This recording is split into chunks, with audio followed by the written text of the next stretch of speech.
Hello students, welcome back again. So बच्चों, आज की इस वीडियो में मैथमेटिक्स का स्टैंडर्ड पेपर का 2023-24 में आया हुआ सेकंड पार्ट हम करेंगे। अगर आप लोगों ने पहला पार्ट नहीं देखा तो प्लेलिस्ट में जाके देख लीजिए। हमने पहला पार्ट में क्वेश्चन नंबर 1 से लेके 10 MCQ किए थे।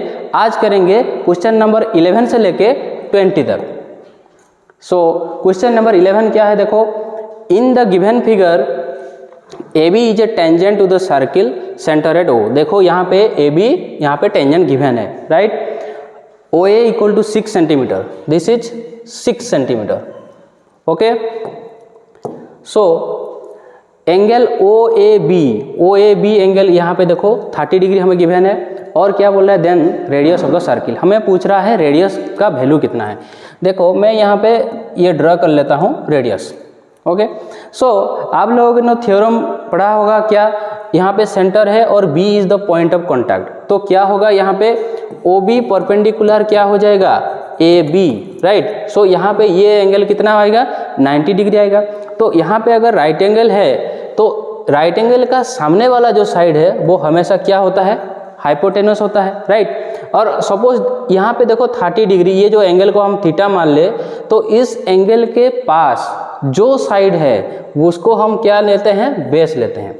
तो हमें यहाँ पे देखो क्या पूछ रहा है, रेडियस पूछ रहा है। और यहाँ पे देखो इसका जो सामना वाला साइड है इसको हम क्या लेते हैं, P लेते हैं, ओके।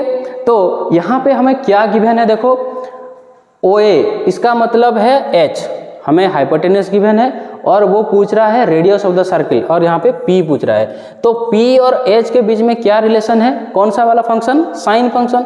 सो यहाँ पे अगर मैं साइन थीटा पुट कर दूंगा तो क्या आएगा value, P/H, that is sine 30 का वैल्यू क्या है, हाफ। सो P हमें रिक्वायरमेंट है तो यहाँ पे OB पुट कर देंगे और OH का वैल्यू हम 6 लिख देंगे, okay. So OB into 2 equal to 6 into 1। So OB equal to कितना आ जाएगा 6/2, दैट इज 3 सेंटीमीटर। सो यहाँ पे होगा answer 3 centimetre is the correct, यहाँ पे रेडियस का value, right. So question number 12 क्या बोल रहा है, देखो ये बच्चों सबसे आसान वाला क्वेश्चन है। क्यों, यहाँ पे देखो 2 tan 30 degree by 1 + tan square 30 degree, यहाँ पे सिर्फ वैल्यू पुट कर देना है और कुछ भी नहीं करना है। देखो हमें tan 30 का वैल्यू पता है, 2 इंटू tan 30 का वैल्यू क्या है 1/√3, राइट। एंड 1 + tan स्क्वायर 30 का मतलब 1/√3 का स्क्वायर। सो ये हो गया 2/√3, यहाँ पे होगा 1 + 1/√3 का होल स्क्वायर, क्या होगा 1/3।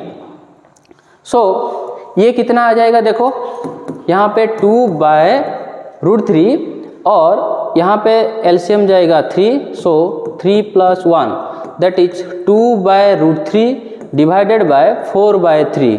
सो ये इसको हम अगर मल्टीप्लाई करके लिखेंगे तो कैसे होगा, मल्टीप्लाई करके लिखेंगे तो 2/√3 इंटू 3/4 हो जाएगा। तो यहाँ पे देखो ये हो गया कैंसिल, 2 और √3 और 3 कैंसिल होके हो गया √3, दैट इज आंसर आ जाएगा हमारा क्या, √3/2। सो अब देखना है √3/2 यहाँ पे जो ऑप्शन है किसका वैल्यू होता है, कि देखो पहला ऑप्शन देखो sin 60 का वैल्यू √3/2 होता है, तो यहाँ पे हो जाएगा answer sin 60 degree, okay. So next बोलिए। सो क्वेश्चन नंबर 13 क्या बोल रहा है, देखो in triangle ABC and triangle DEF, यहाँ पे दोनों ट्राइंगल गिवन है और एक कंडीशन गिवन है। क्या गिवन है, AB/DE इक्वल टू BC/FD। तो ये कंडीशन गिवन है और क्या बोल रहा है, which of the following makes the 2 triangle similar, और क्या कंडीशन होगा ताकि ये दोनों ट्राइंगल सिमिलर हो जाए। तो यहाँ पे देखो सपोज यहाँ पे 2 ट्राइंगल गिवन है, सपोज मैं एग्जांपल लेता हूँ ABC और DEF, मान लेते हैं एंगल A और D सेम है। तो थ्योरम हमें क्या बोल रहा है, अगर angle A equal to angle D and ये एंगल A किस किस साइड के लेके बना है, AB एंड AC, ओके। और एंगल D कौन कौन सा साइड लेके बना है, DE और DF। सो अगर AB/DE इक्वल टू AC/DF अगर ये होता तो ये दोनों ट्राइंगल सिमिलर होता है। तो यहाँ पे देखो कॉन्सेप्ट क्या है, जो एंगल सेम होगा उस एंगल को जो साइड को लेके बना है, अगर वो दोनों सेम हुआ तो वो सिमिलर होगा। तो यहाँ पे देखो AB, इसको मैं कैसे लिख सकता हूँ, AB by BC equal to DE by FD। यहाँ पे आपको कुछ भी दिमाग लगाना की जरूरत नहीं है। AB बाय BC, इनका कॉमन पॉइंट क्या है देखो B, तो AB और BC साइड को लेकर कौन सा एंगल होगा, B एंगल होगा। और DE और FD में कॉमन क्या है देखो D है, तो ये एक शॉर्ट ट्रिक है। तो यहाँ पे क्या होगा, ऑब्वियसली एंगल D होगा। क्यों, DE और FD को लेकर कॉमन जो पॉइंट होगा वो ही उसका एंगल होगा। तो angle B equal to D अगर होगा तो ये दोनों ट्राइंगल सिमिलर हो जाएंगे। देखो यहाँ पे ऑप्शन B में भी वो है। सो क्वेश्चन नंबर 14 क्या बोल रहा है देखो, द 11th टर्म, क्या बोल रहा है, 11th term from the end of an AP। यहाँ पे थोड़ा ट्विस्ट है, एंड से पूछ रहा है, वो स्टार्टिंग से नहीं पूछ रहा है, एंड से उसका 11th नंबर टर्म बोल रहा है। तो अगर एंड से बोल रहा है तो सपोज मैं इसको पहला वाला टर्म लेता हूँ, ओके। तो A11, इसका फॉर्मूला क्या होता है, A प्लस, हमें पता है क्या फॉर्मूला, AN इक्वल टू क्या होता है, A plus N minus 1 into D। तो यहाँ पे अगर हम पुट करेंगे तो N के जगह 11 है, 11 माइनस 1 कितना होगा 10, 10 इंटू D, ओके। सो यहाँ पे फर्स्ट टर्म क्या लेंगे हम, फर्स्ट टर्म होगा -62 प्लस 10 इंटू, यहाँ पे देखो कॉमन डिफरेंस, हम जनरली सपोज एक AP है A1 A2 ऐसे होता है AN, तो हम कॉमन डिफरेंस कैसे निकालते हैं, A2 माइनस A1 निकालते हैं। तो यहाँ पे क्या है, यहाँ पे रिवर्स है, तो यहाँ पे कॉमन डिफरेंस क्या होगा, A1 माइनस A2 होगा, राइट। तो यहाँ पे कॉमन डिफरेंस क्या होगा, 10 माइनस 7 दैट इज 3।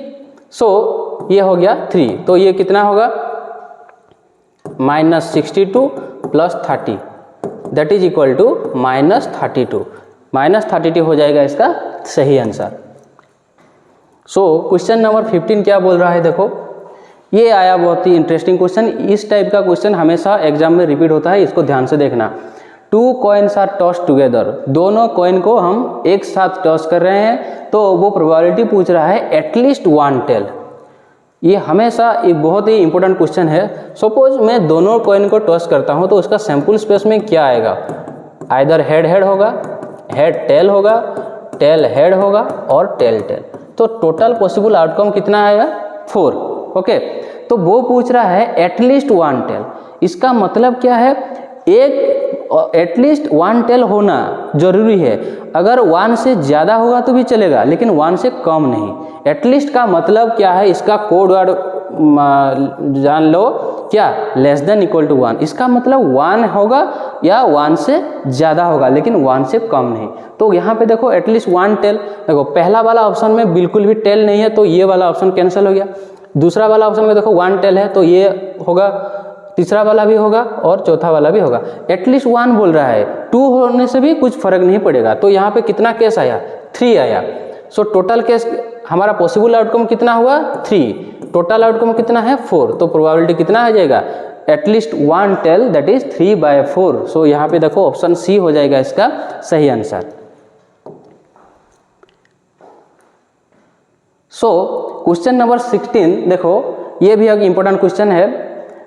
यहाँ पे देखो एक फिगर गिवन है, AC and AB are 2 tangents. यहाँ पे 2 टेंजेंट हमें गिवन है और सेंटर बोल रहा है क्या O। If angle COD 120 degree है, देन एंगल BOA, ये हमें पूछ रहा है। अच्छा बच्चों देखो, यहाँ पे ये 120 डिग्री है, तो इस एंगल कितना होगा, ये दोनों एंगल कौन सा वाला एंगल है, लीनियर पेयर एंगल है। लीनियर पेयर में क्या होता है, दोनों मिलके कितना होगा 180 डिग्री होगा। अगर ये 120 है तो ये हो गया 60 डिग्री, राइट। तो यहाँ पे AC एक टेंजेंट है और C क्या है, पॉइंट ऑफ कॉन्टैक्ट है, और O हो गया यहाँ पे सेंटर। तो ये एंगल कितना आ जाएगा, परपेंडिकुलर होगा, तो ये होगा 90 डिग्री। अगर ये 90 हुआ, ये 60 हुआ, तो दिस एंगल कितना होगा 30 डिग्री, क्योंकि थ्री एंगल्स अगर हम मिला देंगे तो वो हो जाएगा 180 डिग्री। तो ये हो गया 30।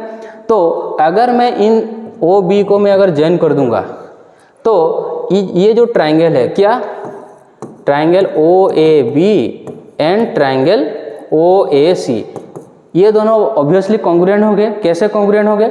यहाँ पे देखो O B equal to O C, ये होगा, क्यों? ये ट्राइंगल का रेडियस है। और ओ ए क्या होगा? ओ ए होगा कॉमन, ये होगा कॉमन साइड। और क्या हो जाएगा? A B equal to A C according to theorem 10.2 the length of the tangent from an external points are equal, that is A B equal to A C. So ये जो दोनों triangle क्या हो गया? कॉन्ग्रुएंट हो गया। O A B triangle congruent to triangle O A C. अगर दोनों ट्राइंगल कॉन्ग्रुएंट हुआ तो उसका कॉरेस्पॉन्डिंग एंगल भी इक्वल होगा। तो अगर ये 30 डिग्री हुआ तो ये भी कितना होगा? 30 डिग्री होगा। तो आंसर हमारा क्या होगा? 30 degree, that is option A इसका सही आंसर हो जाएगा। सो नेक्स्ट क्वेश्चन क्या बोल रहा है, देखो, Which of the following numbers cannot be the probability of happening of an event? Probability, ये जो चार ऑप्शन है, इस चार ऑप्शन में कौन सा वाला प्रोबेबिलिटी नहीं हो सकता? तो प्रोबेबिलिटी होने का कंडीशन क्या है? 0 less than P of E less than equal to 1। इसका मतलब प्रोबेबिलिटी क्या होता है? 0 और 1 के बीच में रहता है। वो 0 भी हो सकता है, 1 भी हो सकता है, लेकिन 0 से कम नहीं, 1 से ज़्यादा नहीं। समझ में आ गया? तो यहाँ पे देखो ऑप्शन हम चेक करते हैं। पहला वाला ऑप्शन ये तो हो सकता है, पॉसिबिलिटी है, क्योंकि यहाँ पे 0 के साथ इक्वल हो सकता है। यहाँ पे देखो सेकंड ऑप्शन 7/0.01, इसका मतलब 0.01 को मैं अगर फ्रैक्शन में लिखूंगा तो कैसे लिखूंगा? 1/100। तो 7 इंटू ये कितना होगा? 100/1, दैट इज 700। तो ये तो 1 से ज़्यादा हो गया। तो यहाँ पे देखो ऑप्शन बी हो जाएगा इसका सही आंसर। और सी डी ट्राई करने की ज़रूरत नहीं है, क्योंकि यहाँ पे हमारा ग्रेटर देन। फिर भी मैं बता देता हूँ, देखो 0.07 ये 0 और 1 के बीच में रहता है। 0.07/3, इसका मतलब 0.07 को मैं कैसे लिख सकता हूँ? 7/100/3। तो मैं कैसे लिख सकता हूँ? 7/100 इंटू 1/3, दैट इज 7/300। ये तो 0 और 1 के बीच में रहेगा। तो यहाँ पे ऑप्शन बी हो जाएगा इसका सही आंसर। सो क्वेश्चन नंबर 18 क्या बोल रहा है, देखो, if every term of the statistical data consisting of n term is decreased by 2। क्या बोल रहा है? अच्छे से क्वेश्चन को देखो। यहाँ पे बोल रहा है अगर हम हर टर्म को 2 घटा देंगे तो मीन में क्या फर्क आएगा। सपोज यहाँ पे वो टर्म है, सपोज x1 x2 x3 ऐसे n टर्म हमें गिवन है। ओके, तो हमें मीन कैसे हम निकालते हैं? मीन का फॉर्मूला कैसे होता है? मीन होता है क्या? Sum of the terms by number of terms, ये होता है हमारा मीन। तो यहाँ पे कंडीशन क्या है? Every term of the statistical data is decreased bye 2। तो हर टर्म को मैं 2 घटा देता हूँ तो क्या होगा? देखो x1 - 2 प्लस x2 - 2, ठीक उसी तरह कितना होगा? xn - 2, right. तो ये हो गया कितना? n। तो मैं इसको कैसे लिख सकता हूँ? अगर मैं अरेंज करके लिखूँगा तो ये हो गया कितना? xn। ओके, प्लस, और इसको मैं कैसे लिख सकता हूँ? देखो -2 ऐसे कितना नंबर ऑफ -2 होगा? n टाइम्स होगा। -2 का नंबर कितना है? n times, so divided by n। तो इसको मैं कैसे लिख सकता हूँ? x1 plus x2 xn by n लिख सकता हूँ। और ये देखो -2 कितने बार ऐड हुआ? n times. अगर मैं सपोज मान लेते हैं 2 को मैं 3 बार ऐड करता हूँ तो क्या आता है? 6 आता है। तो 2 को 3 बार ऐड करना जो होगा, 2 को 3 से मल्टीप्लाई कर देने से भी वही बात, सेम बात है। तो -2 को n टाइम्स ऐड करना जो होगा, अगर मैं उसको मल्टीप्लाई करूँ तो बात वही है ना। तो क्या होगा? माइनस, ये कितना आ जाएगा? -2n bye n। तो इसका वैल्यू क्या है? देखो यहाँ पे मैं पहले से लिख चुका हूँ। इसका वैल्यू क्या है?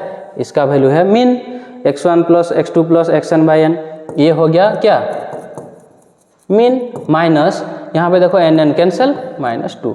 तो इसका मतलब क्या हुआ, अगर मैं एवरी टर्म को मैं 2 घटा देता हूँ तो दो रिजल्ट मीन क्या होगा, मीन भी 2 घट जाएगा, यानी मीन भी 2 डिक्रीज हो जाएगा। तो यहाँ पे देखो आंसर क्या होगा, आंसर होगा option A decreased bye 2।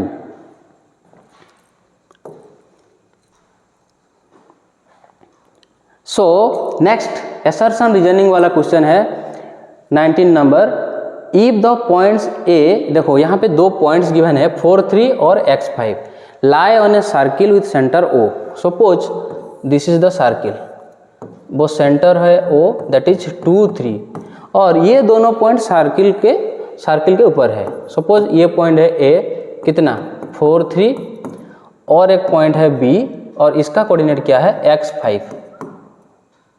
Okay, तो ये क्या बोल रहा है, तो पहले हम देखेंगे असर्शन रीजनिंग वाला में क्वेश्चन में आप लोग बस यही चेक करना कि वो सही बोल रहा है कि गलत बोल रहा है। पहले हम ट्रू फॉल्स चेक करेंगे, उसके बाद हम देखेंगे क्या होगा। तो वो बोल रहा है कि x का वैल्यू 2 होता है, तो हम x का वैल्यू हम निकालेंगे। तो अगर मैं OA और OB को ज्वाइन कर देता हूँ, ये दोनों रेडियस है, तो रेडियस हुए तो क्या होगा, OA = OB होगा, ऑब्वियसली होगा। तो उसका डिस्टेंस हम निकालते हैं, डिस्टेंस फार्मूला हम यूज करेंगे। तो इसको डिस्टेंस फार्मूला क्या है, x2 - x1 का whole square plus y2 - y1 का होल स्क्वायर का स्क्वायर रूट। ओके, तो मैं लिख लेता हूँ 2 - 4 का स्क्वायर प्लस 3 - 3 का स्क्वायर, OA का वैल्यू। ओके, तो OB का वैल्यू क्या होगा 2 - x का होल स्क्वायर प्लस 3 - 5 का स्क्वायर। तो देखो बच्चों यहाँ पे स्क्वायर रूट बोथ साइड है, अगर मैं दोनों को स्क्वायर कर दूंगा तो ये स्क्वायर रूट हट जाएगा। तो ये क्या होगा, देखो इसका वैल्यू कितना आएगा 2 - 4 दैट इज -2 का स्क्वायर प्लस ये तो कैंसिल हो गया, इसका वैल्यू हो गया 0। सो 2 - x का होल स्क्वायर क्या होगा, a² - 2ab plus b square, a² - 2ab plus b² plus 3 - 5 that is -2 का स्क्वायर कितना होगा +4 हो जाएगा। तो यहाँ पे देखो -2 का स्क्वायर ये हो गया 4 इक्वल टू ये हो गया 4 - 4x प्लस x² प्लस 4। तो यहाँ पे 4 और 4 वो कैंसिल हो गया। तो यहाँ पे इक्वेशन क्या बना, x² - 4x प्लस 4 = 0। तो इसको मैं कैसे लिख सकता हूँ, x² -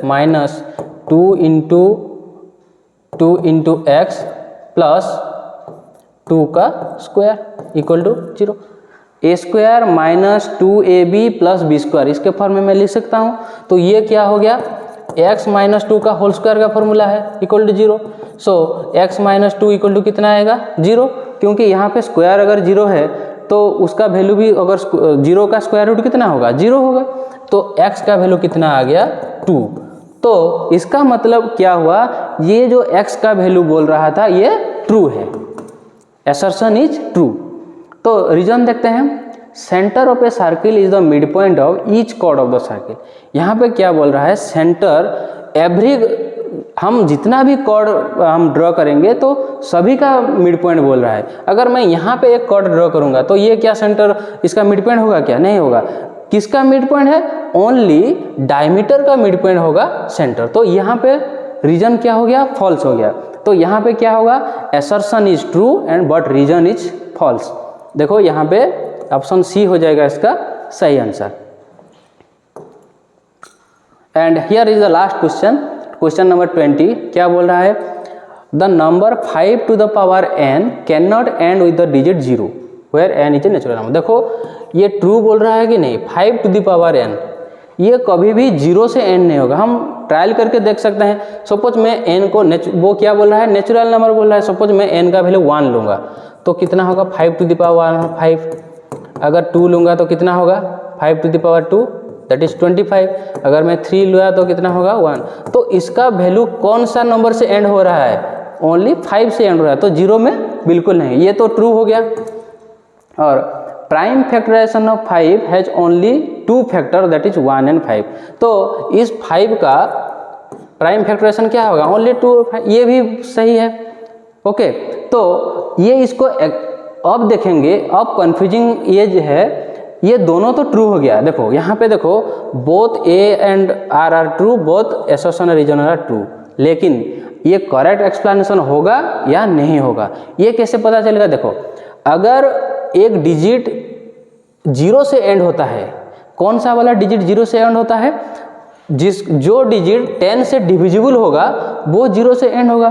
तो 10 से डिविजिबल होगा तो उसका फैक्टर क्या क्या है? 1, 2, 5 और 10, इसका फैक्टर ये होना चाहिए। तो यहाँ पे देखो ये जो 1 और 5 ये फैक्टर है कि नहीं? 5 में है ऑलरेडी, तो यहाँ पे ये क्या होगा? इसको ये करेक्ट एक्सप्लेनेशन होगा। तो यहाँ पे आंसर हो जाएगा पहला वाला ऑप्शन, बोथ ए असर्शन और reason are true and R is the correct explanation of A.